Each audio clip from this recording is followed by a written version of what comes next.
So hello everyone, welcome to exam on education. I hope कि दोस्तों आप लोग सभी लोग स्वस्थ हो गए, मस्त हो गए। आप लोगों की तैयारी एज यूजुअल बहुत अच्छे तरीके से दोस्तों चल रही होगी।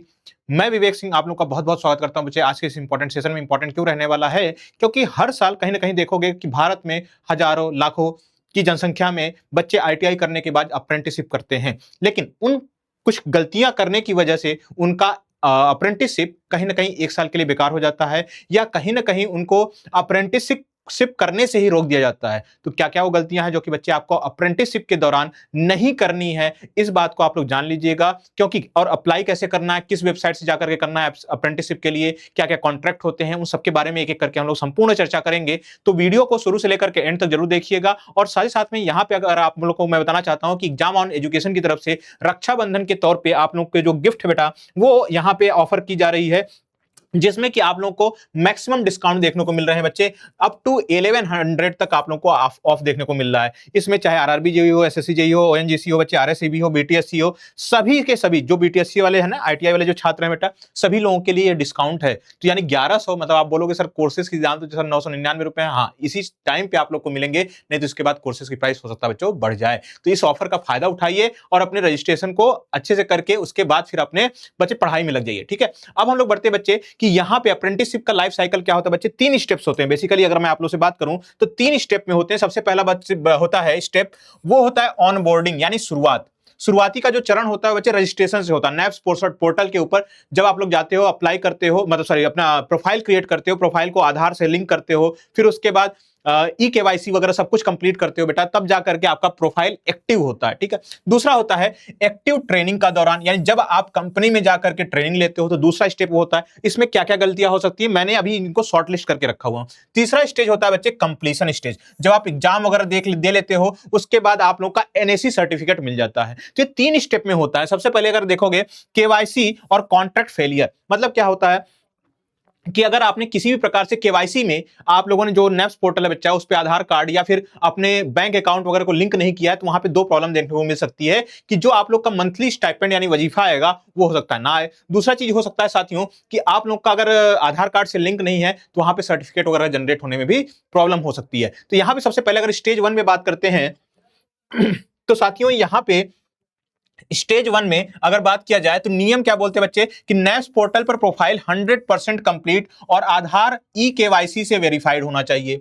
कि अगर जब भी आप लोग प्रोफाइल बनाओ तो उस पर लिखा हुआ आएगा बच्चे प्रोफाइल 100% कंप्लीटेड। जब भी ऐसा लिखा हुआ आ जाए तो यानी आपका प्रोफाइल आपका कंप्लीट हो चुका है। अगर 99.99% भी है बेटा तो इनकंप्लीट माना जाएगा उसको। ठीक है, तो जो भी रिक्वायरमेंट है सारा डाटा उसको दीजिए, आईटीआई का सर्टिफिकेट दीजिए, अपने आधार कार्ड से लिंक करिए, अपने बैंक अकाउंट को दीजिए, सब कुछ डाटा आपको वहां पे देना है। फिर उसके बाद गलती क्या हो सकती है बच्चे, गलती की अगर मैं बात करूं तो कॉन्ट्रैक्ट जनरेट ना होना और बैंक अकाउंट आधार से सीड ना होना। अगर नेस पोर्टल पे जाकर के बच्चों आपने किसी कंपनी के लिए अप्लाई किया है तो वहां पे अगर आधार कार्ड से लिंक ही नहीं रहेगा तो कॉन्ट्रैक्ट हो सकता है ना जनरेट हो, और कॉन्ट्रैक्ट नहीं जनरेट होने की वजह से आप और बैंक अकाउंट कनेक्ट ना होने की वजह से आपका जो वजीफा वगैरह आएगा बच्चे वो भी रुक सकता है। फिर उसके बाद बढ़ते बच्चे नुकसान क्या होगा, ट्रेनिंग पीरियड में ऑफिशियल रिकॉर्ड अकाउंट नहीं होगा।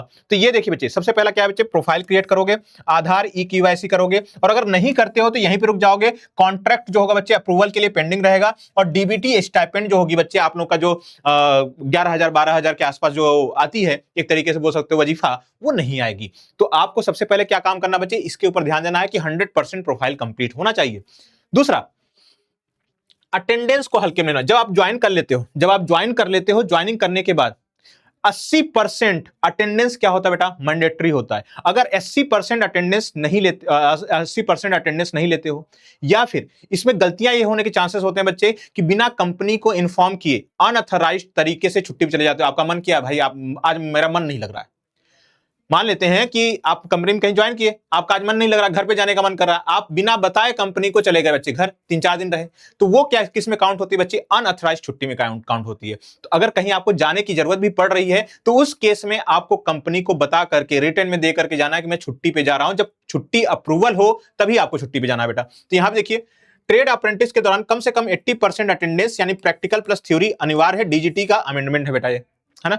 अब इसमें बिना बताए छुट्टी लेना, अनऑथराइज्ड अब्सेंटिज्म या फिर लॉन्ग लीव पर जाना होता है, हो सकता है इसका नुकसान ये होगा बच्चे कि ऑल इंडिया ट्रेड टेस्ट जो एग्जाम होता है, जिसके बाद आपको एनएससी सर्टिफिकेट मिलता है, नेशनल अप्रेंटिसशिप सर्टिफिकेट मिलता है, का हॉल टिकट जनरेट नहीं होगा। अगर 80% नहीं होगा अटेंडेंस, तो वहां पे हॉल टिकट जनरेट ही नहीं होगा।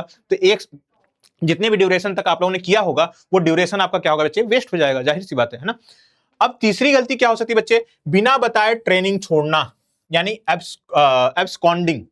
ठीक है, मतलब क्या होगा बच्चे कि मतलब पूरी ट्रेनिंग ही आपने छोड़ दिया, आप गए 2-4 दिन काम किए, देख करके मन नहीं लगा, आपने बिना बताए छोड़ करके चले आए।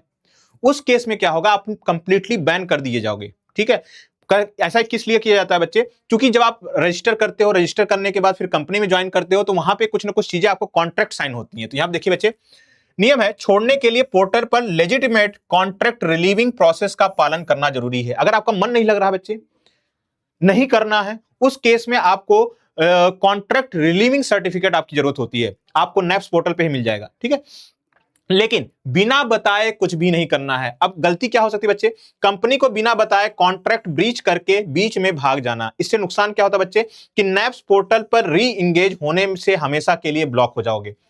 बात समझ में आई कि अगर मान लेते नहीं मन किया, बिना बताए किसी को चले गए, उस केस में क्या होगा बच्चे कि आप अगर चाहोगे कि भविष्य में आप किसी दूसरे कंपनी के साथ कॉन्ट्रैक्ट साइन करके आप फिर से एनएससी सर्टिफिकेट ले लो, तो वो नहीं होने वाला है, आपको कंप्लीटली ब्लॉक कर दिया जाएगा वहां पे। ठीक है, तो यहां पे अप्रेंटिसशिप एक्ट 1961 सेक्शन 7 के तहत कॉस्ट ऑफ ट्रेनिंग रिकवरी की भी लागत जो हो सकती है बच्चे, वसूली जा सकती है, कि जो आपकी ट्रेनिंग में लागत लगने वाला था, वो लागत भी वसूली जा सकती है। ऐसा कोई मैंडेटरी नहीं है बेटा, की जा सकती है। ठीक है, अब है गलती नंबर 4। गलती नंबर 4 क्या हो सकती है बच्चे, प्रैक्टिकल असेसमेंट में फेल हो जाना। मोस्ट ऑफ द बच्चे जो ट्रेड टेस्ट है जिसमें थ्योरी वाले क्वेश्चन आने वाले हैं उसको पास कर लेते हैं, लेकिन प्रैक्टिकल असेसमेंट में फेल हो जाना, ये है क्या, सबसे पहले समझते हैं। डेली लॉग बुक इसमें मेंटेन करना होता है, फॉर्मेटिव असेसमेंट किया जाता है जिसमें कि 60% मार्क्स से ज्यादा होना चाहिए। अगर ये दोनों मेंटेन नहीं होते तो नेक्स्ट सर्टिफिकेट जो एनएससी सर्टिफिकेट होता है बेटा, वो इस होने में प्रॉब्लम होगी। अब देखिए, नियम बोलता है यह है कि सेशनल मार्क्स और प्रैक्टिकल असेसमेंट के मार्क्स कंपनी द्वारा पोर्टल पर हमेशा अपलोड होते रहते हैं। तो क्या होगा बच्चे, सेशनल मार्क्स जो होंगे और प्रैक्टिकल मार्क्स कंपनी के द्वारा ही अपलोड किए जाते हैं। गलती इसमें होती है कि डेली लॉग बुक मेंटेन ना करना और सुपरवाइजर से वेरीफाई ना करवाना। और ऐसा नहीं करोगे तो उसमें क्या होगा बच्चे कि इस केस में आपका सीबीटी एग्जाम पास होने के बावजूद भी आपका एनएससी सर्टिफिकेट या फिर एग्जामिनेशन क्लियर होने के बाद भी यहाँ पे फॉर्मेटिव मार्क्स पेंडिंग या फिर लेस देन 60% है, तो उस केस में बच्चे फाइनल सर्टिफिकेट नहीं मिलेगा। मतलब सीबीटी एग्जाम पास कर चुके हो, all India trade test pass कर चुके हो, लेकिन यहां पे जो फॉर्मेटिव असेसमेंट है जो कि आपका सुपरवाइजर प्रोवाइड करता है, अगर वो उसने नहीं दिया, वो उसने अपलोड नहीं किया, इसलिए जरूरी भी क्या बच्चे, सुपरवाइजर से जब आप लोग जाओ तो उसके साथ हेल्दी रिलेशनशिप बना करके रखो। ऐसा नहीं है कि बच्चे उसके साथ दुश्मनी निकालो, कुछ वो भी इंसान ही है, तो उसके साथ अच्छे से बात करिए, जो समझा रहा है उसको समझिए, जो जहां नहीं समझ में आ रहा है उसे पूछिए। तो इस केस में जो एक ह्यूमन बिहेवियर होता है ना बच्चे, इसके बेसिस पे एक तरीके से सुपरवाइजर आपको मार्क्स देता है, जो कि आप लोगों का 60% से ज्यादा होना चाहिए। इन दोनों के बेसिस पे आप लोगों का एनएससी सर्टिफिकेट मिलता है। तो ये बच्चे ऐसे 4 गलतियां मैंने यहां पे बता चुका हूं। 5वीं गलती पे यहां पे बढ़ते हैं। तो 5वीं गलती ये हो सकती है बच्चे कि all India trade test exam registration miss कर देना। अगर all India trade test exam आपने मिस कर दिया तो यहां पे डीजीटी द्वारा ये ऑल इंडिया ट्रेड टेस्ट जो एग्जाम करवाया जाता है, इसमें गलती होने का ये है बच्चे कि टाइम फ्रेम के अंदर एग्जामिनेशन फीस ना पे करना या फिर रजिस्ट्रेशन फॉर्म ना भरना। अगर नहीं भरे तो रजिस्ट्रेशन होगा ही नहीं, फिर एग्जाम नहीं दे पाओगे। तो उस केस में बच्चे आप नॉन सर्टिफाइड रह जाओगे। तो आपने काम किया, सब कुछ किया, लेकिन आपका एनएससी सर्टिफिकेट बच्चे नहीं आ पाएगा। क्यों? क्योंकि आप एग्जाम देने के लिए रजिस्ट्रेशन ही नहीं कर पाए। जब रजिस्ट्रेशन ही नहीं करोगे तो एआईटीटी नहीं दे पाओगे। तो ये सारे स्टेप बच्चे कहीं ना कहीं बच्चों गलतियां करते हो आप लोग। तो इन सभी गलतियों को आपको करना नहीं अगर आप लोग अप्रेंटिसशिप करने के लिए जा रहे हो। तो मैंने पहले ही बता दिया, फिर मत बोलना कि सर आपने बताया नहीं था, है ना, बता दिया हूं साथियों। और साथ ही साथ फिर से मैं एक बार रिपीट करना चाहूंगा बच्चों कि यहां पे आप लोगों को एग्जाम ऑन एजुकेशन पे बच्चों काफी सारी सेल आप लोगों को देखने को मिल रही है। सेल में क्या क्या है बच्चे, उससे आगे बढ़ने से पहले मैं आप लोगों को एक दो चीज और बता देता हूं कि जैसे अब यहां पे सर्टिफाइड वर्सेस नॉन सर्टिफाइड का क्या है भाई। तो जो चीजें मैंने यहां पे आपको बताई है बच्चे, उसी चीज का यहां पे समरी है कि जैसे रेलवे वैकेंसी अप्रेंटिसशिप पास कोटा एलिजिबल होता है, गवर्नमेंट आईटीआई इंस्ट्रक्टर बच्चे वैलिड एक्सपीरियंस काउंट होता है, डिफेंस जॉब बच्चे सर्टिफिकेट एक्सेप्ट किया जाता है, डीजीटी पोर्टल पे बच्चे सर्टिफाइड प्रोफेशनल होते हैं, और नॉन सर्टिफाइड मिस्टेक करने पे यहाँ पे डिस्क्वालीफाइड हो सकता है, नॉट काउंटेड, रिजेक्टेड हो सकता है, इनकम्प्लीट हो सकता है। तो ये सारी चीजें हो सकती हैं, ठीक है। अब देखिए बच्चे, आपका अप्रेंटिसशिप सर्वाइवल चेकलिस्ट क्या है बेटा? सबसे पहले तो अपने प्रोफाइल 100% कंप्लीट होनी चाहिए, कॉन्ट्रैक्ट नेट पोर्टल पर अपलोड हो जाना चाहिए बच्चे, और 1 महीने के अंदर हो जाना चाहिए, ठीक है। क्या मेरी अटेंडेंस हमेशा 80% से ऊपर रहती है? ये चेकलिस्ट है, ये होने चाहिए, ठीक है। फिर उसके बाद क्या मैं अपनी डेली लॉग बुक और सुपरवाइजर से वेरीफाई करवाता हूं? होना चाहिए बच्चे। क्या मैंने AITT की डेट्स ट्रैक किया है? तो ये सारे के सारे जरूरी चीज है बच्चे, और आज ही चेक करने के लिए अप्रेंटिसशिप india.gov.in पे विजिट कर सकते हो, जो कि आपकी मिनिस्ट्री ऑफ स्किल डेवलपमेंट की तरफ से होती है। इसमें जाकर के अपना चेक करते रह सकते हो, ठीक है। अब जो मैंने आप लोग को बताया कि अगर आप लोग को कोई कंफ्यूजन है, कोई डाउट है बच्चे, तो इस टेलीग्राम चैनल से आप कनेक्ट हो सकते हो, ITI बाय विवेक सर। इसमें ITI के मोस्ट ऑफ द बच्चे ज्वाइन हैं, आप मेरे से गाइडेंस ले सकते हो, आप मेरे से बातचीत कर सकते हो। मैं इसी पे आप लोग को रात में लाइव मिलने वाला भी हूं, जुड़ना चाहो तो जुड़ सकते हो, ठीक है बेटा। और दूसरी क्या है बच्चे, यहाँ पे जो AEI वाले स्टूडेंट है, ये विवेक सर मैकेनिकल या इसको कोड को स्कैन करके जुड़ सकते हो इस टेलीग्राम चैनल से, ठीक है। अब BTSC इंस्ट्रक्टर के यहाँ पे बच्चे 2026 का यहाँ पे बच्चों क्या है, यहाँ पे साथियों आप लोग को दिखाई देगा कि 2 बैचेज हैं, एक तो मशीनिस्ट का है, दूसरा फिटर ट्रेड का है। और आपको जो रक्षाबंधन का ऑफर है बच्चों, वो आपको उस केस में इसमें मैक्सिमम डिस्काउंट देखने को मिलता है।